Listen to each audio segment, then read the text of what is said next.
ಹೋಂಡಾ ಕಂಪ್ನಿಯಲ್ಲಿ ಜೋಡೆತ್ತಿನ ತರಾನೇ ಇರೋ ಎರಡು ಬೈಕ್ ಅಂತಂದ್ರೆ CB350 ಕ್ಲಾಸಿಕ್, CB350 RS. ಒಂದು ಕ್ಲಾಸು, ಇನ್ನ ಒಂದು ಮಾಸು. ಕ್ಲಾಸಿಕ್ ಹೈವೇನಲ್ಲಿ ಬೇರೆಲ್ಲಾ ಕಂಪ್ನಿ ಬೈಕ್ಸ್ನು ಹಿಂದೆ ಇಕ್ಕಿ ಮುನ್ನುಗ್ತಿದ್ರೆ, RS ಗಲ್ಲಿ ಗಲ್ಲಿನಲ್ಲಿ ಧೂಳೆಪ್ಸ್ಕೊಂಡು ರೂಲ್ ಮಾಡ್ತಿದೆ. ಮತ್ತೆ ಈ ಒಂದು ಬೈಕ್ ನ ಫ್ಯೂಯಲ್ ಟ್ಯಾಂಕ್ ಕೆಪಾಸಿಟಿ ನೋಡೋದಾದ್ರೆ 15 ಲೀಟರ್ ಅಷ್ಟು ಆಗಿರುವಂತದ್ದು. ಮತ್ತೆ ರಿಸರ್ವ್ ಫ್ಯೂಯಲ್ ಕೆಪಾಸಿಟಿ ಬಂದು 3 ಲೀಟರ್ ಆಗಿರುತ್ತೆ.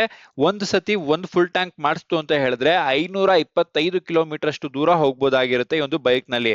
ಹಾಗೆ ಈ ಒಂದು ಬೈಕ್ ನ ಪವರ್ ಅಥವಾ BHP ನ ನೋಡೋದಾದ್ರೆ 20.78 BHP ಅಟ್ 5500 RPM ನಲ್ಲಿ ಪ್ರೊಡ್ಯೂಸ್ ಆಗುವಂತದ್ದು. ಹಾಗೆ ಟಾರ್ಕ್ ನ ನೋಡೋದಾದ್ರೆ 30 Nm ಅಟ್ 3000 RPM ನಲ್ಲಿ ಪ್ರೊಡ್ಯೂಸ್ ಆಗುವಂತದ್ದು. ಹಾಗೆ ಈ ಒಂದು ಬೈಕ್ ನ ಟಾಪ್ ಸ್ಪೀಡ್ ನ ನೋಡೋದಾದ್ರೆ 135 ಕಿಲೋಮೀಟರ್ ಇಂದ 138 ಕಿಲೋಮೀಟರ್ ಪರ್ ಅವರ್ ಸ್ಪೀಡ್ ನಲ್ಲಿ ಹೋಗಬಹುದಾಗಿರುತ್ತೆ. ಹಾಗೆ ಒಂದು ಬೈಕ್ ನ ಮೈಲೇಜ್ ನ ನೋಡೋದಾದ್ರೆ 35 ರಿಂದ 40 ಕಿಲೋಮೀಟರ್ ಪರ್ ಲೀಟರ್ ಗೆ ಬರುವಂತದ್ದು. ಈ ಬೈಕ್ ನ ಎಕ್ಸಾಸ್ಟ್ ನೋಟ್ ನ ನೋಡ್ಕೊಂಡು ಬರೋಣ ಬನ್ನಿ.